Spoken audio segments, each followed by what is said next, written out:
Vous écoutez Fake Hair Real Me, le podcast qui vous parle d'alopécie, mais aussi et surtout des merveilleuses solutions qui sont à notre disposition pour y faire face.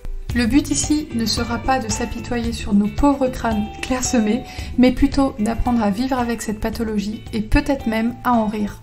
Et si vous aimez les contenus légers et informatifs sur l'alopécie, n'hésitez pas à rejoindre la communauté Comme un diadème sur YouTube, Facebook et Instagram.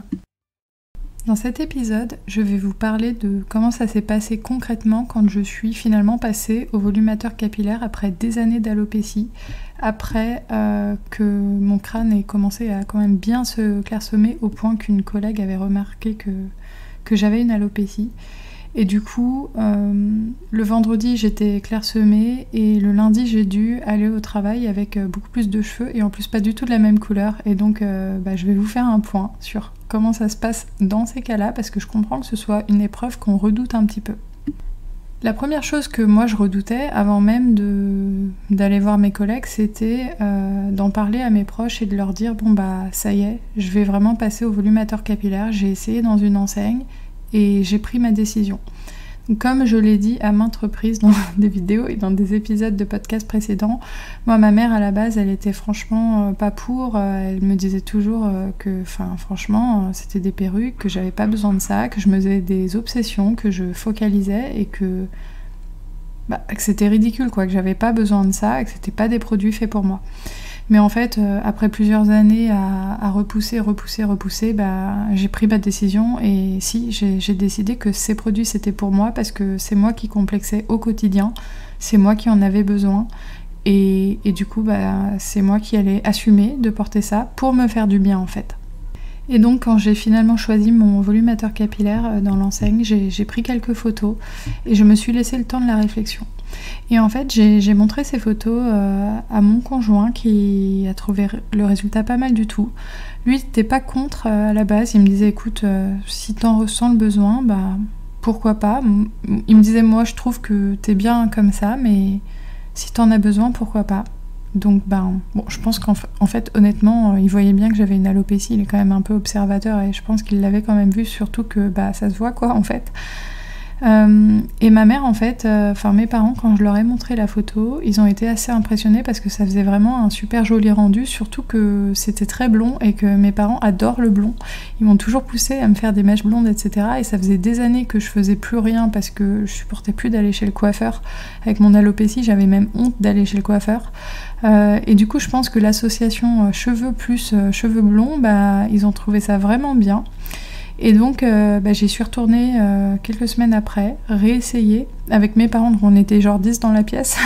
Mon conjoint, je sais plus si c'était là, non peut-être pas, on était beaucoup trop.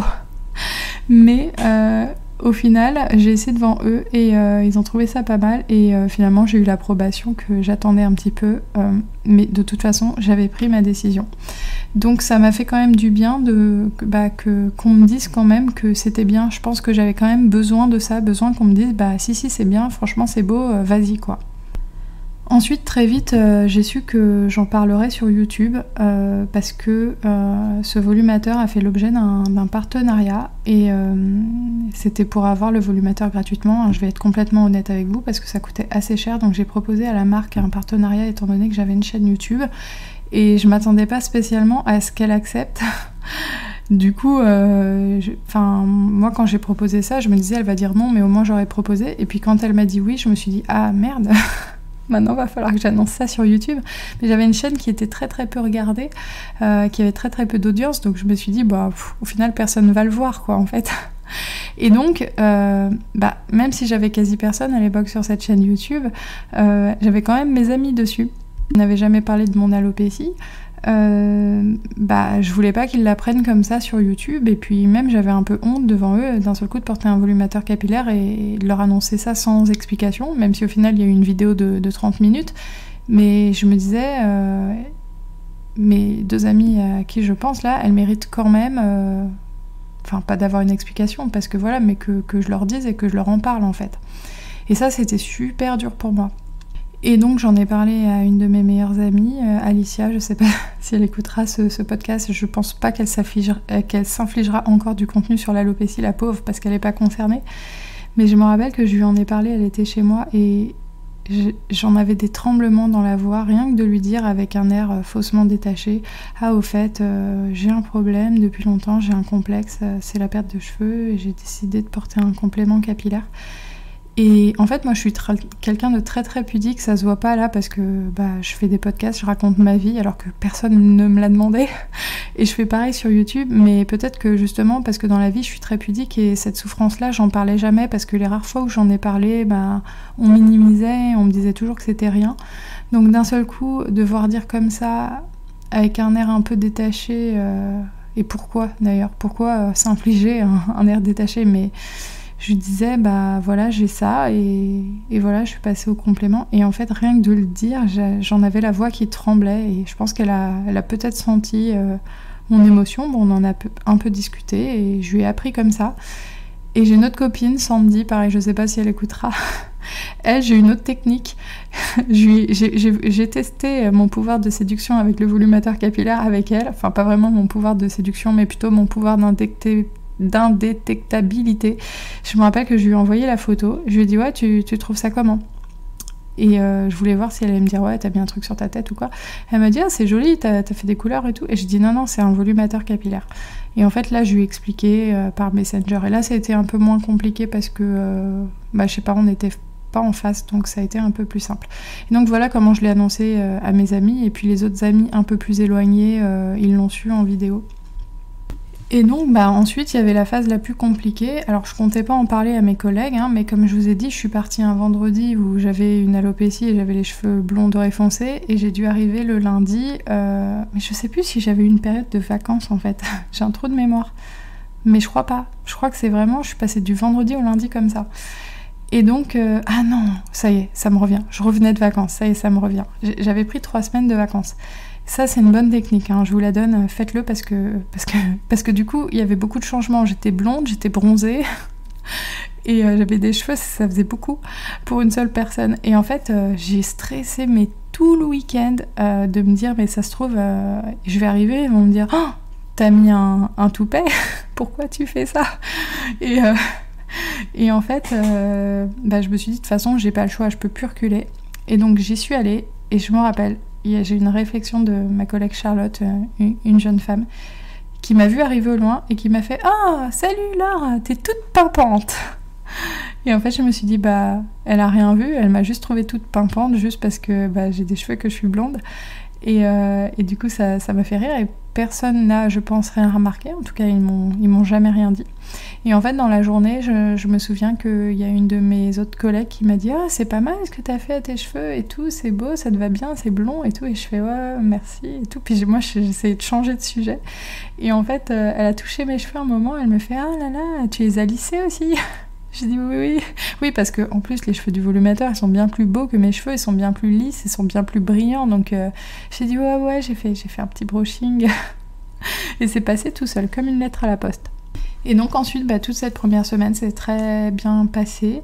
J'ai passé, je pense franchement, une bonne partie de la journée à aller aux toilettes juste pour me regarder et pour m'auto-kiffer.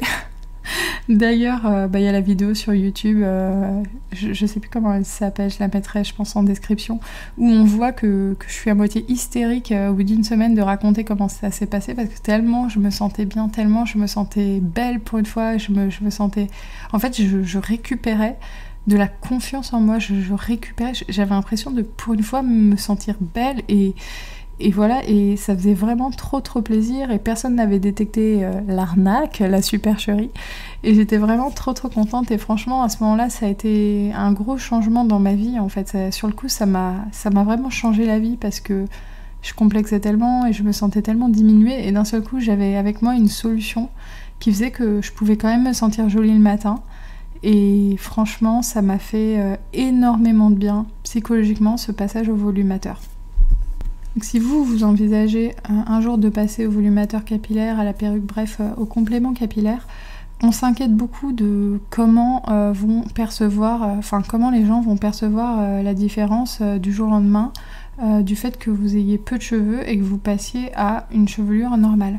Mais en fait, il faut se dire que, à moins que vous soyez vraiment très clairsemé et que les gens ont vraiment remarqué que vous avez une alopécie très marqué, là oui, ils pourront remarquer. Mais souvent les gens, ils focalisent pas sur notre alopécie. Des fois, il y a quelques remarques, mais ils font pas gaffe. Et le jour où vous venez avec un volumateur, ils remarquent pas, ils remarquent seulement un passage chez le coiffeur. En fait, c'est exactement comme un homme qui se rase la barbe. Moi, j'ai déjà eu des collègues qui avaient de la barbe comme ça pendant des mois, et un jour, ils arrivent sans la barbe, et on voit qu'il y a un changement, mais on sait pas lequel. Et on identifie souvent pas tout de suite que c'est la barbe.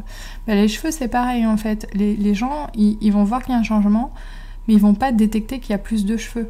À la rigueur, ils vont voir qu'il y a eu un passage chez le coiffeur, ils vont se dire que vous avez fait une couleur ou des mèches ou juste un brushing, mais ils vont pas se dire que vous avez mis un volumateur, surtout que les gens ne connaissent même pas, la plupart du temps, l'existence de ce type de produit. Et s'ils en connaissent l'existence, c'est que c'est pas tabou pour eux et que c'est pas honteux, en fait. Dans le cadre de ma boutique Comme un diadème, je vends des volumateurs depuis 2 ou 3 ans maintenant, depuis 2 ans et demi, et j'en ai encore jamais eu une fille qui m'a dit je me suis fait griller. C'est encore jamais arrivé. La seule fois où une femme m'a dit moi on me l'a dit que j'avais un volumateur, c'est vraiment une femme qui avait vraiment une alopécie très très très visible, mais visible même par des gens qu'elle connaissent pas et qui faisaient pas attention, quoi. C'était vraiment un changement drastique pour le coup, mais sinon c'est encore jamais arrivé qu'on me dise je me suis fait griller ou on me l'a dit. Et à côté de ça, il y a beaucoup de filles qui, et ça j'admire énormément, qui en parlent spontanément à leurs collègues, et ça se passe toujours super bien, ça m'impressionne. Donc si vous vous sentez à l'aise de le faire, faut vraiment pas hésiter. Moi je sais que j'ai jamais osé, donc j'irai pas jusqu'à vous conseiller de le faire parce que je sais à quel point c'est difficile. Mais c'est vrai que quand les femmes le font, généralement c'est très très bien pris. En fait, tout ce qui est assumé est toujours très bien pris. Et dans tous les cas, si vous n'avez pas envie d'en parler, c'est aussi votre droit. Vous n'êtes pas obligé de vous justifier sur ce qui se passe sur votre tête, en fait. Ici s'achève cet épisode, j'espère qu'il vous aura plu. Si c'est le cas, n'hésitez pas à mettre un commentaire et à vous abonner au podcast. Surtout que dans le prochain épisode, je vous donnerai 5 conseils pour rendre le volumateur complètement indétectable. Et ça, pour le coup, pour pas se faire griller des collègues, c'est quand même super important. Donc n'hésitez pas à suivre et je vous dis à bientôt pour le prochain épisode.